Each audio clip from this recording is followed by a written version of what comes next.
I'm Aaron Friedman, and this is Politidoxy. Today's topic, legitimacy. The Uniparty, the establishment, and the left do not see you as legitimate.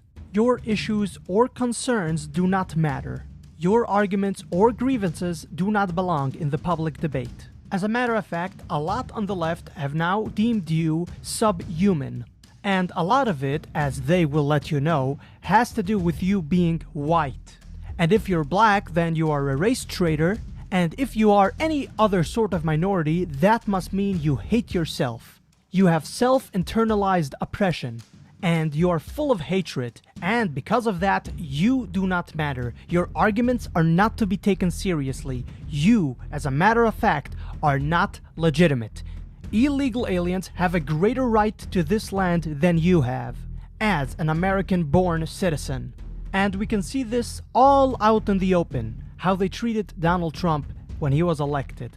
Democrats have a long history of not realizing or recognizing Republican presidents as legitimate. It goes way back to Richard Nixon. They said that he won with the Southern strategy. Yes, because when a Republican wins the South, it's the Southern strategy, don't you see? But if it is a Democrat that wins the South, like Jimmy Carter and Bill Clinton, oh, that's just legitimate elections. When Richard Nixon won in his second term, then they had to acknowledge that, yes, he did win. Any Republican president that did not win an outright electoral landslide since Richard Nixon was seen as illegitimate. The left said the same thing of Ronald Reagan when he won his two landslides. The first one they said, well, he won that because of the Southern strategy that Richard Nixon had in place and all the dog whistles. Well, if you hear the dog whistles, guess what? You are the dog. Only in his second term did they acknowledge, yes, actually he did win. With George Bush the first, they did actually acknowledge that he won because he won an electoral landslide. But with the second Bush, no, he did not actually win. He was selected, not elected, as we all remember. And we make our way up till Donald Trump, that we obviously, all of us know exactly what the left did to him. They spied on his campaign, said the Russians got him in there, brought up every false hoax you could imagine, and right now they're still after him. So when the left says, oh, the Republicans, they are subverting democracy, they are attacking our democracy, don't give me any of that. You haven't recognized a Republican presidential election since Richard Nixon. Only the ones that had landslides, because that was undeniable and your lies could not percolate in the American psyche. That's why you didn't even bring it up. But any other election that was not a Republican landslide where a Republican won, you guys have been undermining it since the start. So don't give me any of that. And the second part of this conversation about elections is that you guys have been stealing elections since the 1960s. And actually even before that, when you had your machine politics in New York and Illinois. You guys stole the election from Richard Nixon in 1960, and you guys elected LBJ in the Texas Senate, stealing that election as well. So don't give me any of that. Republicans are trying to steal elections with putting in voter ID laws. You want this to be an illegitimate election. Republicans want to facilitate elections and make sure that people who are not supposed to vote will not vote. You guys have been stealing elections, not Republicans. Stop projecting. But all of this doesn't matter. We know the history. We know and understand the record. But it doesn't matter because they are in control. We can shout hypocrite how much we want. It doesn't matter at the end of the day because you know who are the ones shouting hypocrite? The ones without any power. That's the last resort you have. And guess what? Nobody cares. We do not live in a country where people care about that. People will shout it, but nobody does anything about it. So shouting hypocrisy and feeling good about yourself, good. I did as much virtue signaling by shouting hypocrite. Now I am happy. Now I can go home and I feel like I've done my part. You have literally done nothing to disrupt nor attack their hegemony. They are in control. You shouting hypocrite, hypocrisy literally does nothing. You've got to do more. You've got to do better. As a matter of fact, we, not just you, we as patriots in the conservative movement have to do better. And now I take you to the latest tragedy we have seen in Nashville, Tennessee, where a school shooting occurred by a transvestite, a utterly confused individual. Now, to think that the country can't come together and try to heal from what has happened is utterly tragic. As soon as the tragedy has been dealt with, the left started immortalizing and turned the shooter into a martyr for the liberal pronoun ideology. They were outraged, not by the shooting, they were outraged. Why you would dare so-called disrespect, quote-unquote, their pronouns.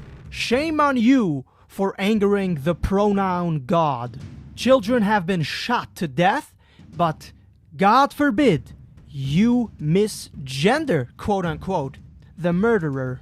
Why? How do they even have the gall to feel any type of compassion toward the murderer and her pronouns? Don't get me wrong, we should have compassion to the person who has been tortured psychologically and has been confused into thinking they might be the opposite gender. Now, that's compassion I could actually get on board on and say we have a sick society that has been taking advantage and profiting off of people's mental illness or just plain confusion. Now, that is something that we all feel compassion and empathy towards, but they have now the gall to list the murderer as one of the victims of the tragedy. That person is not a victim of the shooting. That person initiated the shooting. That person is a victim of the left, who is now turning that person into a martyr for their pronoun gods. But of course, they are more upset about that person dying than they are upset about the children who have been shot and killed, because they don't see those children as legitimate citizens of our country.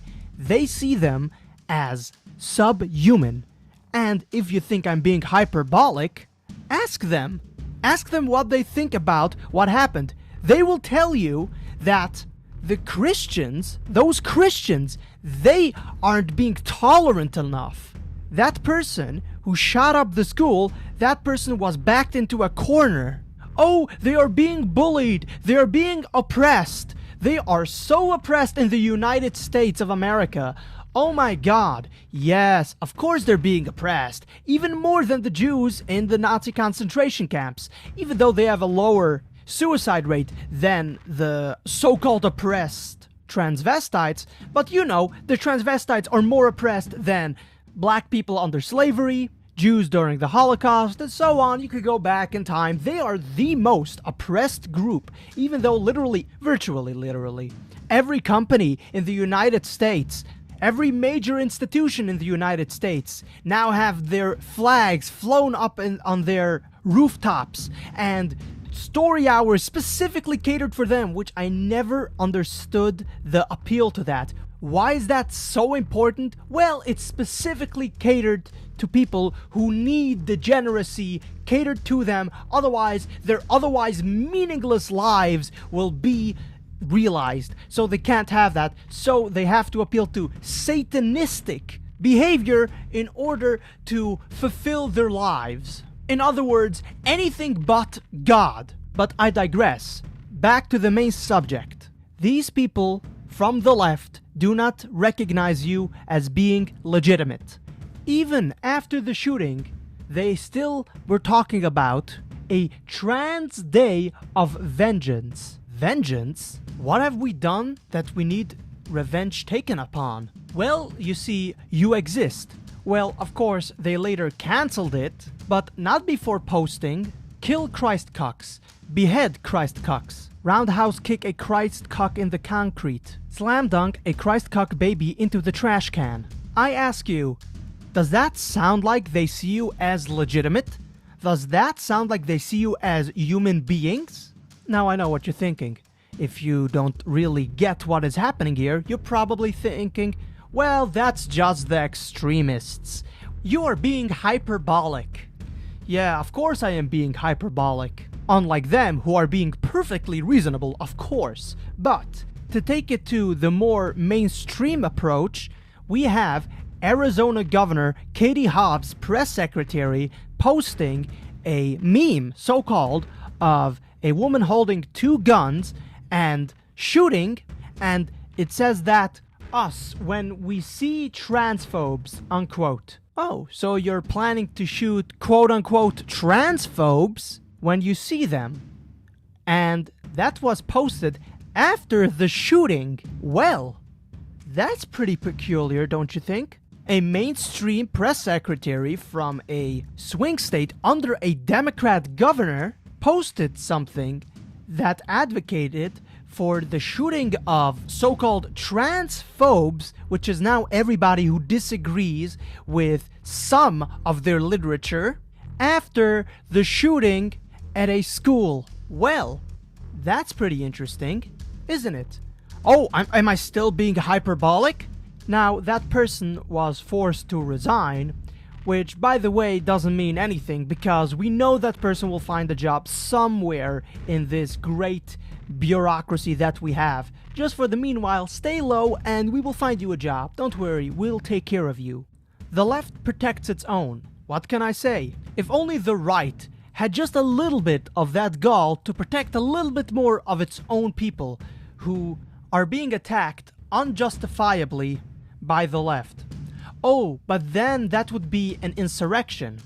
Much like what happened on January 6th. Yep, it's the worst thing that has happened since the Civil War.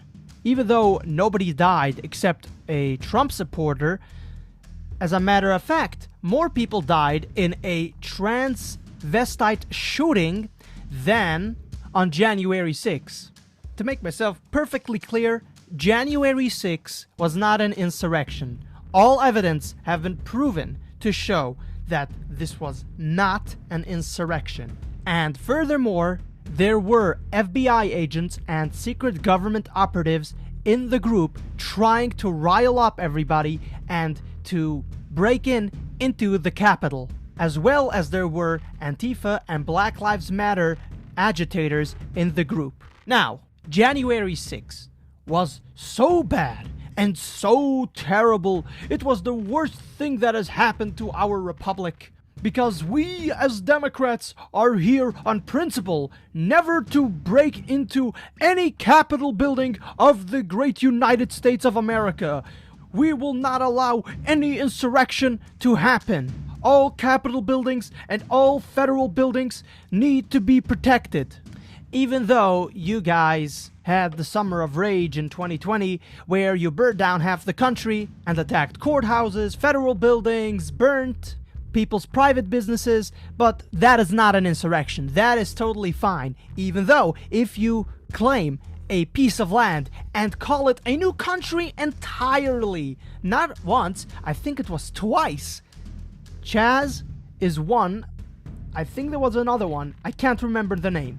You called yourselves an independent commune and all that, which, by the way, the best part of that was that you, as socialists and environmentalists, you know exactly how the environment works, and you created your own little garden, a community garden which died the next day. It was so hilarious, actually, to watch that. You environmentalists have never even planted a seed in the ground, yet you call yourselves environmentalists. You put the mental in environmental. That was actually pretty funny to see how you guys, oh, you're so connected with the environment. We see how well connected you are with the environment.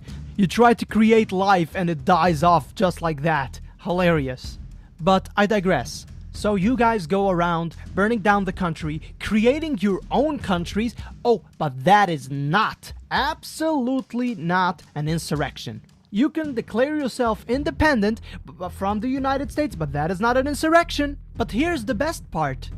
Even after January 6th, you guys went into Capitol buildings of individual states, broke into the Capitol, and started protesting bills that you don't like. Much like what the people from January 6th did. Why is there a double standard, you as a conservative might ask?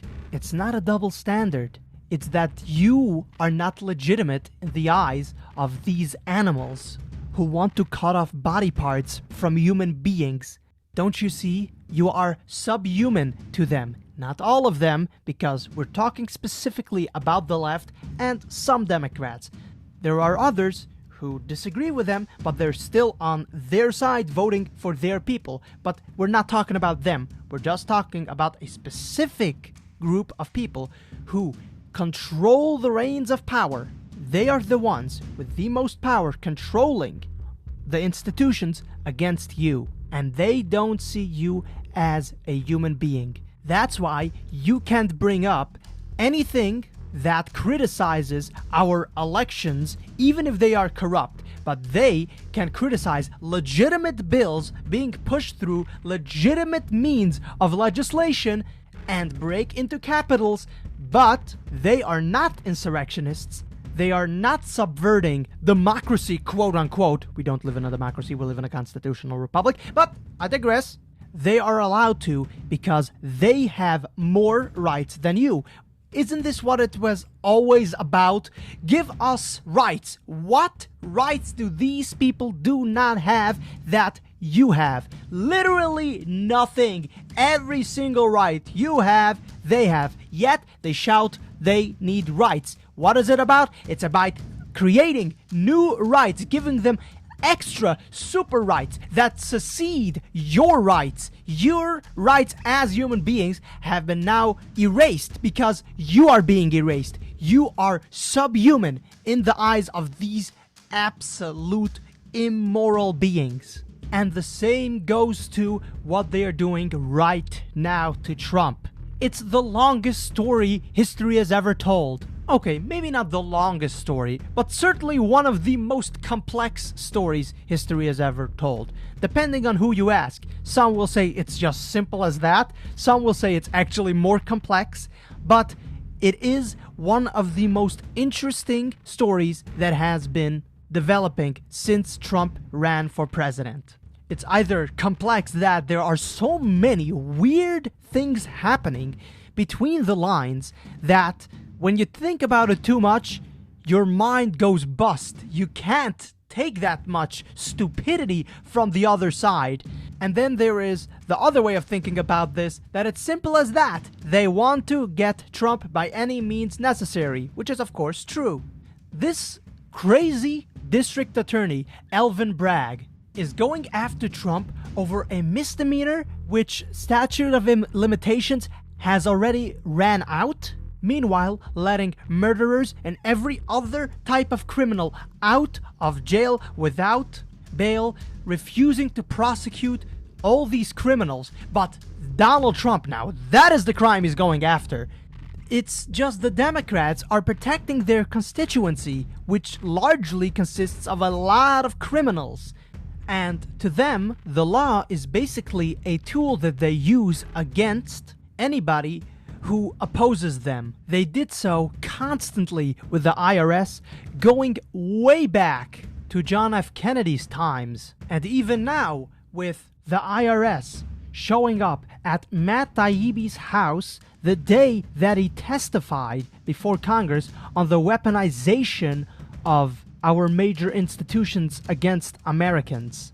Oh, but I'm sure it's just a coincidence. Next we have the FBI, which also goes way back, also to the time of Kennedy, where they weaponized the FBI against American citizens. They call you, the American citizen, a domestic terrorist because you have children in the failing public schools and you want to check up, wait, what is my child learning in these failing public schools? Do I need to take out my child? Do I need to get politically involved? Do I need to run for the school board? Let me go check. You show up at these meetings and now you are on an FBI watch list? Oh, but all these shooters, they were known by the FBI, more or less, but they didn't actually do anything about it. This is not about guns or gun control. This is specifically about the FBI being weaponized against law-abiding American citizens, being concerned for their children, now being tagged as threats, as domestic terrorists. Meanwhile, literal domestic terrorists walking around freely and actually being surveilled to a degree and not being stopped. So many of these people have been known previously by the FBI, and the FBI did nothing because they are busy paying for the next Russia collusion dossier. They're busy looking at you, the American parent who's looking after their child. Don't you see? You as the American parent is not being recognized as the legitimate caregiver to your own child. They don't think that child belongs to you. They're now introducing legislation that states will be able to kidnap your child if you don't affirm their so-called made-up genders. Don't you see what's happening? You are not legitimate in their eyes. You are an active threat to their dominant, liberal, leftist, globalist, satanic, you enter the word you want, right here, hegemony. Now, how do we fix this? Well, for one, we need to understand that we are legitimate, number one, and number two, they are the ones who are illegitimate. It's all projection. The liars need to beat you into submission with their lies in order for you to accept it. You need to understand your arguments are legitimate, your grievances are legitimate, you as a human being are legitimate, a legitimate citizen of these United States of America. And they are an outside source, specifically their ideology, that needs to be purged from society. Not the people, don't get it twisted. We're talking about their ideology. It needs to be eradicated from our polite society. Legislation needs to be implemented that would discourage such behavior. We need to start setting in new protections that reaffirm our religious rights. And also social media apps that elevate all these mental illnesses and degenerate behavior, such as TikTok specifically, needs to be banned, and algorithms that boosts the exposure to people who talk about this crazy ideology needs to be wiped out, and a new algorithm in these social media sites should be introduced that would expose people to the brilliance and the excellence that we have here in the United States. People should aspire to be more traditional, religious. Men should actually want to be masculine, powerful men, not this feminized version that is killing our youth. And for the argumentation part of this entire debate, where I've seen a lot of people try to debate these crazy extreme leftists and bring forth good arguments in an actual debate forum, and they just get shouted down. Let me tell you something. It doesn't work like that. These people are not here to debate. They're not interested in debate. And if you go around saying, well, I am ready to debate, you're not winning anybody over. Nobody cares. Literally nobody cares. You're only reaffirming on people on the right that these people are crazy. And we know that. We don't need to repeat that these people are crazy. We know this. We understand this. No, you're not winning anybody over. These people need to be mocked. They need to be mocked like Alex Stein is doing. He's doing actually a very good job in mocking them. I would like to see him step it up a bit, just a little bit more, but he's doing more than most people. So I'm giving him all the credit that he deserves. Alex Stein is doing a very good job in mocking them. We need to mock these people back to hell where they came from.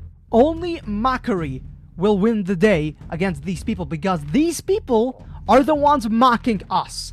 You cannot win a mocking debate with arguments, because all your arguments will be mocked into oblivion. What you need to do is fight fire with fire, or better said, fire with water. if you go and start mocking them as much as they do you, and you actually mock them even more, that will utterly destroy them. They literally take all of this so personal to them because it's a literal part of them. You know why so many of these people, they change the pronouns but nothing more. They don't go to surgery, which thank God, because we don't want that. We don't want people going to surgery. That's a whole new can of worms we do not want. It's enough that they are mentally confused. We don't need the surgeries. But do you know why they only change the pronouns without taking the surgery? It's not just because of money. Some don't have the money and so on and so forth. Fine. But it's mainly because they only want to feel special. They want to feel they're part of something. So they're going to do the minimum. They are lazy. They're going to do the minimum amount of work. But also they're going to convince themselves that it's the maximum amount of work that they've done. So what happens is they get so attached to that simple teeny tiny nothing that when you so-called misgender them, they get destroyed by that. And it's not because you are making a particular powerful argument. It's just that they are that weak and they need to be mocked. These people need to be mocked because no, there is no debating. Now, when it comes to your friends, family, and so on, when it comes to normal people who you know might be a little, into that, just a little bit, and they don't agree with everything. They're just entering that area, but they don't really understand it, don't get it. Those people should be debated and should be convinced of the mistake they are making. So those people should be, you should have normal relations with your neighbors, with your friends and family. That's a different subject than the mobs that are turning out throughout the country. They are the ones who should be mocked. Mockery will get you someplace with these people because Satanism needs to be mocked. It's not supposed to be debated. It's not supposed to be tolerated or given legitimacy. It's supposed to be, say it with me, mocked. Now, a lot of them would start pointing out, look at them, they're not even making an argument. Don't get scared by that. When they start shouting, oh, look, the other side is not making any arguments, that's because they themselves are devoid of any arguments. Do your research. Don't rely only on mocking. That's just being lazy. You have to do your research and understand exactly how to debate these people, how to convince people of their idiocy and mental depravity. You need to understand the subject and know exactly what to say, when to say, and how to say whatever needs to be said. But you also need to have a capacity for mocking the mockable. And don't forget, these are mobs. They're not here to debate. They are here to cite mantras and repeat the lies. They are literal tools of Satan, these mobs. They don't really understand an argument. That's not what they're here for. They understand images. They understand slogans. They don't get nuance. That's not in their mental understanding span. If you want to know more about how to deal with mobs, you should read Ann Coulter's book, Demonic. It will really open your eyes into understanding the psyche behind what is driving the mobs. But mockery only applies to the mobs. When you have friends who are being taken advantage of by these people and they don't exactly know what's going on and they're completely confused, but you see you have an opening to them, you see you can talk to them, please do talk to them. You don't want to alienate people who are being taken advantage of. But once it gets into mob behavior, that's when the mockery starts. Now, of course, that's not the only thing that has to be done. You also have to talk more about God. Introduce God to people before the mob gets to them. You have to defund these organizations that push these types of mental illnesses and degenerate behavior upon the masses. You have to show them the alternative to being depressed and angry. And very important, stop with this feel-good conservative and understanding and tolerance. Otherwise, you can't mock them anyway, because you need to be able to understand when it's okay to be compassionate, empathetic, and understanding, and when to be ready to put your foot down and say no, and not only say no, you will fight actively back against them, not just say no and go on. You have to fight actively against them. So far, Matt Walsh has been doing a very good job in showing you how it is done. I've seen so many conservatives then come out and say, well, whatever you said about the trans ideology, it's true, but you shouldn't put it like that because you're not convincing too many people. No. These people do not respect you. Why do you respect them? These people are not to be convinced. If one day they wake up and they start thinking critically of their situation and start analyzing and start exploring more, using a leftist term, exploring their weaknesses and really being interested in the other side and trying to understand, then you could have a normal debate with these people. But until then, there is no understanding. There is no coming to an understanding. There is only mockery. There is only taking a stand and fighting back against them. No more tolerance. No more feel-good conservatism. It's because of these guys, these feel-good conservatism, the compassionate ones. It's because we have gotten so far left. Why this country is going to hell. It's because of these so-called conservatives who have given the left everything they want without getting anything back in return. And even if they did get anything back in return, it wasn't worth it, as we all have come to understand. Now, there's a lot more I can say on this subject, but this is where I'm gonna have to end this episode, and we will continue this conversation in future episodes. I thank you very much for listening to this podcast. And please, I ask of you that you share this episode with everyone you can. Share it. There are a lot of people who need to listen to this specific subject. They need to be armed in understanding exactly where they stand in this world against the forces of evil. Please share, give this episode 5 stars, and you could also leave a comment on this episode, depending where you're listening to. And if you want to contact me, you can send me an email at politidoxy@gmail.com. And just one more time, please share. Thank you very much for listening, and remember, my fellow radicals, stay political.